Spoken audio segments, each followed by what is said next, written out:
தமிழர் ஆட்சி பார்த்துட்டு இருக்க எல்லாருக்குமே வணக்கம். 25 தொகுதிகளில் வேட்பாளர் தயார் அப்படின்னு சொல்லிட்டு அந்த வேட்பாளர் பட்டியலை வெளியிட்டிருக்காங்க நாம் தமிழர் கட்சியிலேருந்து அப்படின்னு நம்ம சொல்லலாம். அதில் திருவள்ளூரில் நாம் தமிழர் கட்சியோட பிஆர்ஓ ஆன செந்தில்குமார் அவர்கள் நிற்கிறாங்க அப்படின்றது மகிழ்ச்சியான விஷயமா இருக்குது. 1000 விளக்கு தொகுதி சென்னையோட மிக முக்கியமான தொகுதியில் இயக்குனர் களஞ்சியம் அவர்கள் நிற்கிறாங்க. வேதாரண்யம் தொகுதியை யாருமே கண்டுக்கல, வேதாரண்யம் வந்து ஒரு ஒதுக்கப்பட்ட தொகுதியாகவே இருக்குது அப்படின்னு சொல்லிட்டு வந்த நிலையில் அங்கே ஒரு ஸ்டார் தொகுதியை இப்போ மாற்றுறதுக்காக இடும்பவனம் கார்த்திக் அவர்கள் நிற்கிறாங்க அப்படின்றது பயங்கரமான விஷயமா இருக்கு. ஏன்னா அது இவரோட மிக சிறந்த ஒரு வேட்பாளர் எங்கே இருக்க முடியும் அப்படின்றது ஒன்று இருக்குது. கும்மிடிப்பூண்டி தொகுதியில் நாம் தமிழர் கட்சியில் நீங்கள் எல்லா இடத்துலையும் பார்த்துருக்க முடியும், வழக்கறிஞர் ஸ்ரீதர் அவர்கள் நிற்கிறாங்க அப்படின்றது மகிழ்ச்சியான விஷயமா இருக்குது. கன்னியாகுமரியில் போன வாட்டி எம்பியா நின்ன மரியா ஜெனிஃபர் அவர்கள் நிற்கிறாங்க. மிக சிறந்த ஒரு வேலையாளர் அவங்க அப்படின்னு நம்ம சொல்லலாம். பயங்கரமாக வேலை செய்வாங்க மரியா ஜெனிஃபர் அவர்கள், அவங்க நிற்கிறாங்க. தென்காசியில் கௌஷிக் பாண்டியன் நிற்கிறாரு. கௌஷிக் பாண்டியன் ஏற்கனவே எம்பியாக நின்னார். இந்த வாட்டி கௌஷிக் பாண்டியன் மறுபடியும் தென்காசி தொகுதியில் எம்எல்ஏ நிற்கிறாரு. அது மட்டும் இல்லாமல் இவர் வந்து ஒரு டாக்டர் அப்படின்றது முக்கியமான விஷயம். படிச்சுட்டு இருக்கும்போது எம்பிக்கு நின்னார், இப்போ படித்து முடிச்சாரு. ஸோ இவர் வந்து எம்எல்ஏக்கு நிற்கிறாரு அப்படின்றது ஒரு முக்கியமான விஷயமா இருக்குது. விலங்கோடு தொகுதியில் வந்து மரியா ஸ்டெல்லா நிற்கிறாங்க. நாகர்கோயிலில் முத்துக்குமார் அவர்கள் நிற்கிறாங்க. அம்பத்தூரில் சிலம்பரசன் நிற்கிறாங்க. இவங்களாம் நாம் தமிழர் கட்சியில் மிக முக்கியமான வேலையாட்கள் அப்படின்றது நம்ம எல்லாருக்கும் தெரியும். ஆவடியில் ஒரு பெண்ணான புனிதா நிற்கிறாங்க. வேளச்சேரியில் கிருத்திகா அவர்கள் நிற்கிறாங்க. இவங்களாம் வந்து யங்ஸ்டர்ஸ் நிறைய பேர் நிறுத்திருக்காரு சீமான் அவர்கள் அப்படின்றது ஒன்று இருக்குது. பல்லாவரத்தில் டாக்டர் கார்த்திகேயன் அவர்கள் நிற்கிறாங்க அப்படின்றது ஒன்று இருக்குது.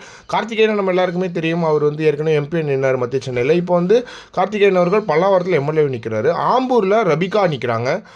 ராணிப்பேட்டையில் தூரிகா சல்மான் அவர்கள் நிற்கிறாங்க. சல்மான் அவர்களோட மனைவியான தூரிகா சல்மான் அவர்கள் நிற்கிறாங்க அப்படின்றது மகிழ்ச்சியான விஷயம். அவங்களுமே நிறைய வேலைகள் பார்த்துருக்காங்க நாம் தமிழர் கட்சியில் அப்படின்றது ஒன்று இருக்குது. பரமத்தி வேலூரில் வந்து அரவிந்த் அவர்கள் நிற்கிறாங்க. மடத்தக்குளம் தொகுதியில் அபிநயா அவர்கள் நிற்கிறாங்க. அபிநயா நமக்கு தெரியும், அபிநயா பொன்வண்ணன் எல்லாருக்குமே தெரிஞ்ச விஷயம் தான். அவங்க வந்து எப்படிப்பட்ட ஒரு வேட்பாளர், ஒரு வாட்டி இடைத்தேர்தலில் நின்னாங்க, அதுக்கு முன்னாடி எம்பியாக நின்னாங்க. இது அவங்க அபிநயா பொன்வண்ணன் பற்றி எல்லாருக்குமே தெரியும்.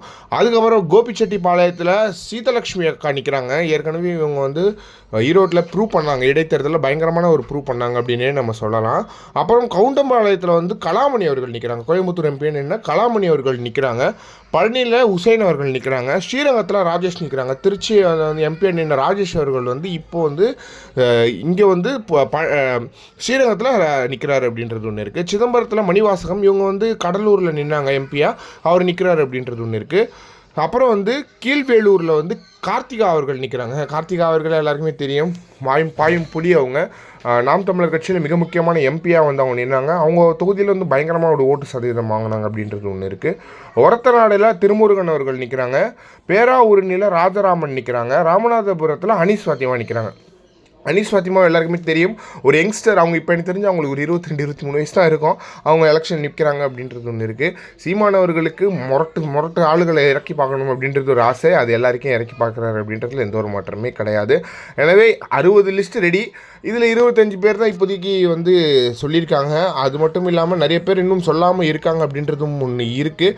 அது மட்டும் இல்லாமல் இந்த வாட்டி முரட்டு சம்பவம் முக்கியமாக வந்து இடும்பவனம் கார்த்தி நிற்கிறதுனால அப்புறம் குளச்சல் சட்டமன்ற தொகுதியில் அன்சி சஃபாராணி அவர்கள் நிற்கிறாங்க அப்படின்றது ஒன்று இருக்குது. ஏன்னா இவங்க ஏற்கனவே வந்து கவுன்சிலராக என்னென்ன செஞ்சுருக்காங்க அப்படின்றது நம்ம சொல்லி தெரியணும்னு இல்லை, எல்லாருமே சொல்லியிருக்காங்க. ஸ்டாலின் அவர்கள் கையால் மிக முக்கியமான பெஸ்ட் கவுன்சிலர் அவார்டும் வாங்கியிருக்காங்க அப்படின்றது ஒன்று இருக்குது. இதை பற்றி நீங்கள் என்ன நினைக்கிறீங்க அப்படின்றத மறக்காம கமெண்ட் பாக்ஸ் வந்து சொல்லுங்கள்.